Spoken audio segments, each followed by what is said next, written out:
नमस्कार, आर के त्यागी गाजियाबाद एनसीआर दिल्ली ओम सच्ची जनवानी चैनल पर आपका स्वागत है। चैनल को प्लीज़ सब्सक्राइब करें, वीडियो को शेयर, लाइक, कमेंट सब करें। जितना भी आप चैनल को सब्सक्राइब करेंगे 1 सेकंड का खर्च होगा आपका और हमारी मदद होगी। इन सेंस चैनल का विस्तार होगा और वीडियो को शेयर करने से सभी रिटायरी साथियों के इशूज, न्यूज और व्यूज प्रोपोगेट होंगे और हमारे इशूज प्रोपोगेट होंगे और all sections of society, all sections of political parties तक जाएंगे, गवर्नमेंट तक जाएंगे और सभी रिटायरी साथियों को मोबिलाइज, मोटिवेट करेंगे। आइए शुरू करते हैं वीडियो। मेरे कुछ साथी लोगों ने कुछ प्रतिक्रियाएं दी हैं और हमारे हैं ये राजकुमार जैन, श्री राजकुमार जैन कोटा से। इन्होंने भी दी, सीनियर रिटायरी हैं, आती रहती है इनकी प्रक्रिया। ये कहते हैं, लोगों को इन्होंने कहा, मुझे नहीं, सर बैंक पेंशनर्स और हमारी रिटायरी यूनियनें कभी भी इकट्ठा नहीं हो सकती। मैंने लिखा था भाई हम इकट्ठा करने का प्रयास कर रहे हैं, हम तो कहते रहते हैं, व्हाट्सएप ग्रुप में भी लिखते हैं, लोग कहते हैं यूनियनों को तो छोड़ो, हमारे बैंक रिटायरीज के सोशल मीडिया पर बने सैकड़ों हजारों बने ग्रुप ही इकट्ठा नहीं हो सकते हैं। सही कह रहे हैं। हर एक्टिविस्ट की अपनी अलग ही ढपली है और राग भी अलग अलग है। आज हम लगभग 7-7.5 लाख पेंशनर, फैमिली पेंशनर हैं। यदि इकट्ठे होकर इनमें से आधे भी यानी 3.5 लाख पेंशनर मात्र भी 100 रुपये प्रति व्यक्ति भी एक बार किसी एक एक्टिविस्ट पर विश्वास कर के इकट्ठा करवा दें तो इससे 3.5 करोड़ रुपए इकट्ठा हो सकता है। और इस 3.5 करोड़ रुपए से देश का कोई भी बड़े से बड़ा वकील कोर्ट में MC सिंगला केस की जिरह करने को तैयार हो जाएगा और ज़्यादा तारीखें न लगवाकर राजनीतिक मुकदमों की तरह तुरंत फैसला भी करवा सकता है। लेकिन यह सब असंभव है और मुंगेरी लाल के सपनों जैसा है। हम 7 लाख पेंशनरों में से कई बड़े बड़े वकील भी हैं, लेकिन आज तक कोई भी 7 लाख पेंशनरों का कष्ट दूर करने सामने नहीं आया और ना ही कोई ऐसा एक्टिविस्ट नजर आता जो तमाम बैंक पेंशनरों को एक साथ इकट्ठा कर पाया हो।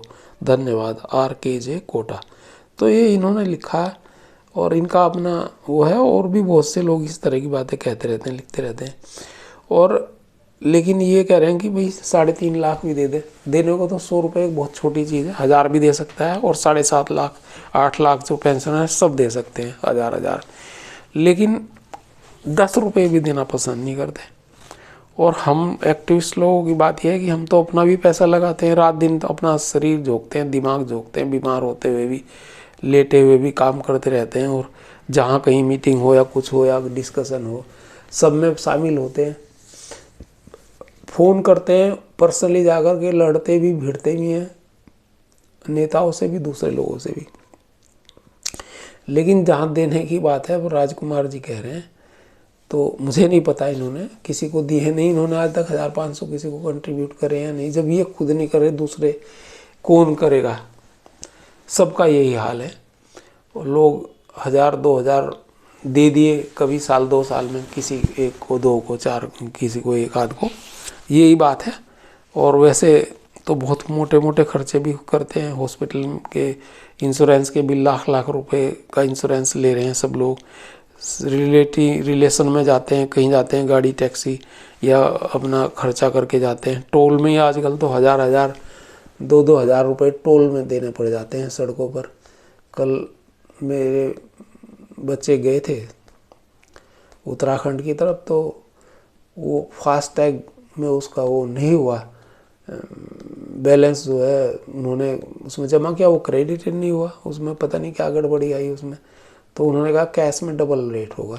तो एक ही टोल बूथ पे आने जाने के 640 रुपये लगे। यहाँ गाजियाबाद के पास में 320, मतलब 160 था टोल, तो डबल लिया उन्होंने, 320 और 320 आने के। और इस तरह से करीबन जो है 1400-1500 रुपये आने जाने के, शाम तक 2-3 टोल थे रास्ते में, तो उसमें देने पड़े। तो ये खर्चे सब मीट आउट करते ही हैं। लेकिन जब ये लड़ने की बात होती है तो लोग नहीं चाहते कि वो अपनी जेब से एक पैसा भी निकालें। और जबकि जब कोई बात होती है तो हमें फ़ोन तुरंत करेंगे लोग बाग और कहेंगे कि साहब ये भी बता दो, वो भी बता दो, ऐसा कर लो, वकीलों से बात कर लो, फलाने से कर लो, हम रात दिन 24 घंटे के नौकर हैं बैंक रिटायरीज के, और हम मना भी नहीं कर सकते, ना हमारी इच्छा होती मना करने के, चाहे हम बीमार भी हों हम जवाब देते हैं। और अगर हमें नहीं पता होता तो इन्फॉर्मेशन इधर उधर से कलेक्ट करते हैं, टाइम लगाते हैं, पूरे दिन अपने घर के और अपने दूसरे काम छोड़ते हैं। हर आदमी की कोई ना कोई व्यवस्था होती है, उसे छोड़ देते हैं। अब राजकुमार जी हैं, वो ब्रदर सीनियर हैं हमारे पेंशन एक्टिविस्ट में से सीनियर हैं, कोटा में रहते हैं। इन्होंने ये बात अच्छी रखी है कि 100 रुपये भी दे दें, लेकिन लेने के बाद मान लो 10 आदमी ने दे भी दिए 500 रुपये, 5000 हो गए, उससे कुछ होता नहीं। 5000 रुपये से कुछ भी नहीं होता आजकल के ज़माने में। यहाँ तो दिल्ली हाई कोर्ट और दिल्ली सुप्रीम कोर्ट में वकीलों की फीस जो है 5-5, 10-10, 15-15 लाख रुपए से कम है ही नहीं है केसेस की। और जो बड़े वकील की जहाँ ये बात कर रहे हैं वो तो ये मनु सिंघवी वगैरह हैं, कपिल सिब्बल और इस तरह के दूसरे हैं, दुष्यंत दबे हैं और कई सारे हैं। इनकी फीस तो लोग बाग बताते हैं कि 30-30, 40-40 लाख एक पेशी के। वहाँ कोर्ट में जाओ, कोर्ट में डेट लग जाएगी और फीस कौन दे देगा उतनी। मैं एक बात बता रहा हूँ, और बाहर कहीं अगर किसी का है तो 1 करोड़ों में फीस लेते हैं, करोड़ के भी ऊपर, ऐसा बताया जाता है।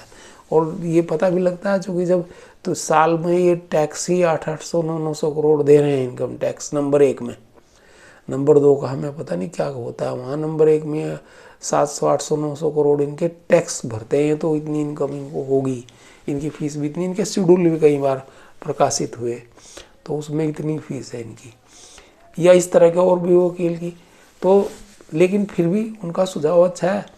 मैं कहता हूँ 100, 3.5, 7 लाख है, 7 लाख में से 1 लाख भी दे दें और वो 500-500 रुपये भी दे दें, कोई बुरी बात नहीं है। तो वो जितने भी पैसे वो इकट्ठे होंगे 1-1.5 लाख लोगों के, तो उससे केस को एक नई गतियाँ दी जा सकती हैं। और हमारे साथ ये प्रॉब्लम है कि हम केस एडवोकेट्स को उतना पैसा नहीं दे पाते। और हमारे केस है, मैंने CBI को भी, अभी श्री संजीव खन्ना जी को भी पत्र लिखा है, पहले भी चंद्रचूड़ जी को कई पत्र लिखे थे।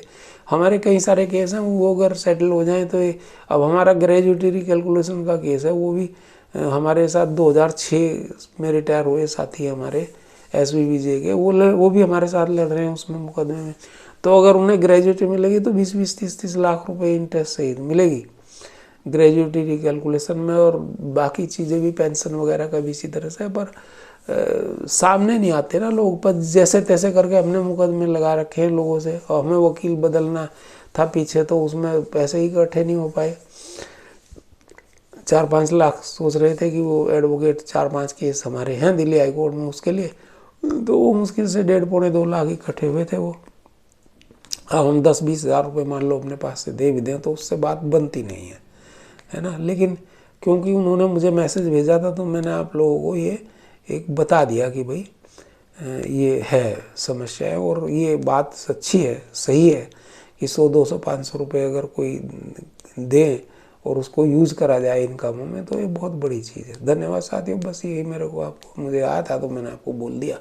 बाकी तो हम अपना काम करते रहते हैं और सब कुछ जो भी संभव होता है वो करते हैं। तमाम तरह के कार्य वो सब हो रहे हैं। और मेरी पीछे कालिया जी से भी बात हुई थी, श्री अम्बरीश मिश्रा जी से भी बात हुई थी, श्री VK खन्ना जी से बात हुई थी, दूसरों लोगों से भी बात हुई थी। तो कालिया जी हैं, वो मुझे कह रहे थे कि भाई जितने अगर तुम इस तरह के हो गए तो इतने हम पैसे ही नहीं दे पाने के, कैसे कहाँ से दे देंगे कि हम वकील इतने बड़े खड़े कर दें। और ये बात सही भी है। तो ये है, बाकी ठीक है जैसा भी है साथियों। नमन, भारत माता की जय, Vande Mataram. RK Tyagi, pensioner activist, retired central bank, Ghaziabad, NCR Delhi. मेरा मोबाइल नंबर है 8588898205। कोई भी सहयोग ले तो कॉल कर सकते हैं, और सहयोग दें तो इस नंबर पे सभी तरह का सहयोग एक्सेप्टेड है, चाहे वो आर्थिक हो या वैसे भी कर सकते हैं। धन्यवाद साथियों। RK त्यागी।